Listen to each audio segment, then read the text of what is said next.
यहाँ पर आप एक पुली देख सकते हैं और इस पुली के लिए सबसे पहले मोल्ड कैविटी बनाई जाएगी।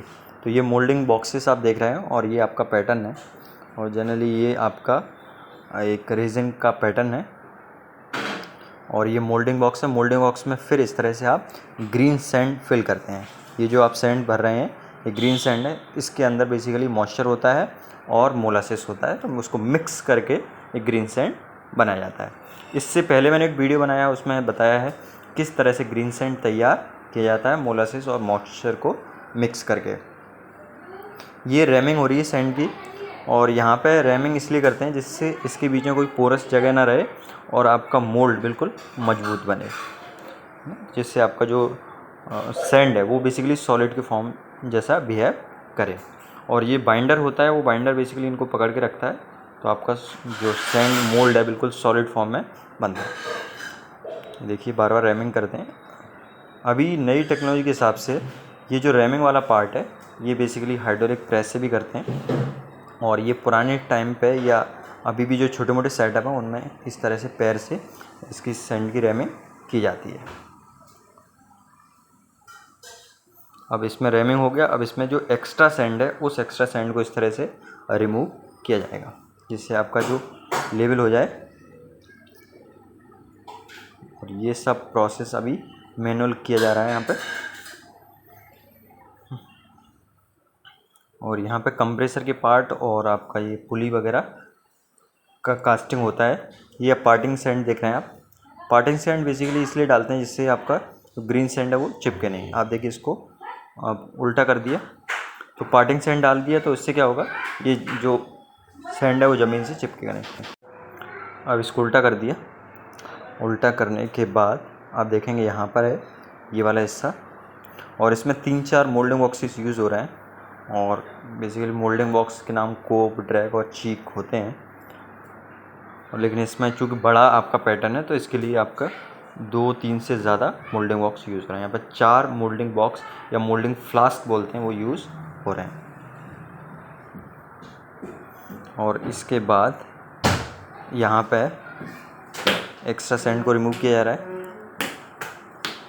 रिमूव करने के बाद अब ये दूसरा इसके ऊपर मोल्डिंग बॉक्स लगाया जाएगा और उस मोल्डिंग बॉक्स के ऊपर आप रनर, राइज़र, गेट बनाते हैं, जिससे इसमें जो मोल्ड कैविटी क्रिएट होगी पैटर्न को रिमूव करने के बाद उसमें आपको मोल्टन मेटल पोर किया जाएगा। ये पैटर्न है। अभी जब पूरा इसमें मोल्डिंग बॉक्स रख दिए जाएंगे तो इस पैटर्न को रिमूव कर लिया जाएगा, तो आपको मोल्ड कैविटी बनेगी। ये फिर आपने पार्टिंग सैंड डाल दिया, क्योंकि अभी ये वाला हिस्सा और इसके ऊपर जो हिस्सा रखेंगे उसको रिमूव किया जाएगा। फिर दोनों को थोड़ी देर सूखने के लिए रखा जाता है और यहाँ पे जो आपका एलपीजी गैस होती है उससे जो फ्लेम जनरेट होती है उससे भी इसकी हार्डनिंग किया जाता है, जिससे आपका मोल्ड हार्ड बने और जब मोल्टन मेटल डालें तो वो टूटे नहीं।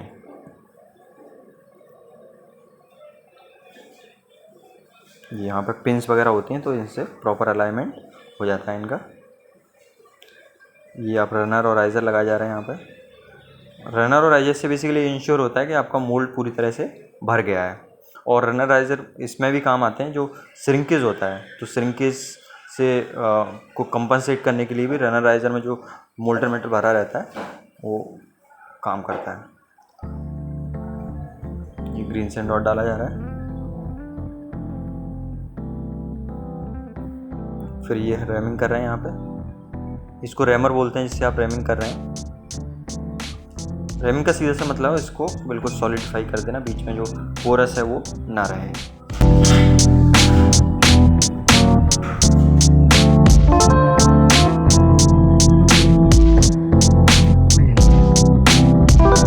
और इसके बाद अब देखिए रनर राइज़र किस तरह से बनाए जाएंगे वो भी, और मोल्टन मेटल पोरिंग कैसे की जाती है वो भी मैं आपको दिखाने जा रहा हूँ। फिर रैमिंग कर दिए। अब जैसे ही रैमिंग हो जाएगा तो फिर क्या होगा, ये वाला ऊपर वाला बॉक्स है इसको हटाया जाएगा, ठीक है, और फिर पैटर्न को बाहर निकाला जाएगा।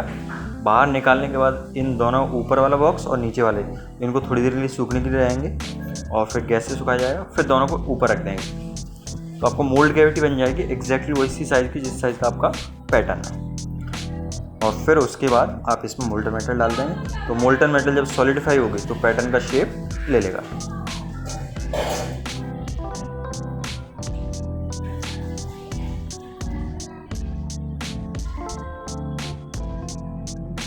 देखिए रनर राइजर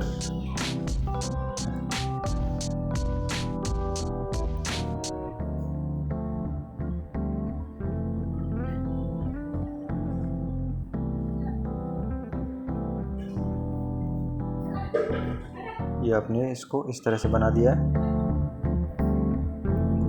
और फिर यहाँ पे आप गेट वगैरह भी निकालेंगे।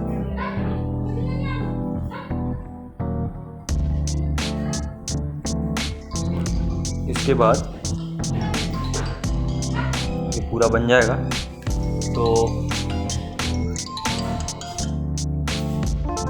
ये देखिए पोरिंग कैसे की जा रही है वो भी आप यहाँ पे देख सकते हैं। ये आपका क्रूसिबल होता है जिसमें रखा है, और ये जो इम्प्योरिटीज़ होती हैं उनको इससे रिमूव कर रहे हैं, जिससे इम्प्योरिटीज़ उसमें नहीं जाए।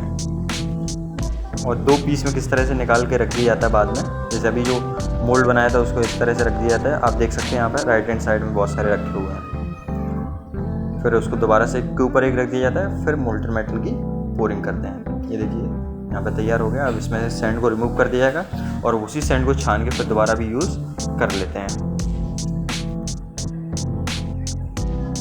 तो आई होप ये समझ में आया होगा आपको कि पुली की कास्टिंग, मोल्ड कैविटी कैसे बनाते हैं, मोल्ड कैविटी का फिर कास्टिंग करते हैं।